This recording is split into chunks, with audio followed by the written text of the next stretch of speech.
হাদি তুই মরিসনি ভাই, মরেছি তো আমরা। এমন দেশে জন্ম নিয়েছি যে দেশের মাথা মোটা সব গাদা। বিচারের নামে ধান্দাবাজি করেছে ওরা বসে, চার পায়ে না তবুও গাদা, ধরব গলা চেপে।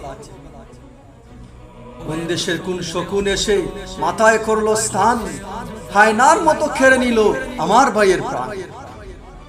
হাদি এসেছিল, হাদি চলে গেছে, শিখিয়ে গেছে পথ। ন্যায় ইনসাফের লড়াই হবে, করছি মুরা শপথ। এই প্রজন্মের হাতে গড়া স্বাধীনতার বিপ্লব, চিল শকুনের নজর পড়লে তুলে নেবে তার চোখ। এক হাদি চলে গেলে আসে হাজার হাদি, আবার জুলাই শুরু হবে, কে আসবে বাধা দিবি? টেকনাফ থেকে তেতুলিয়া সব মানুষই কাঁদে, আবার হাদি জন্মে নিবে প্রতি ঘরে ঘরে।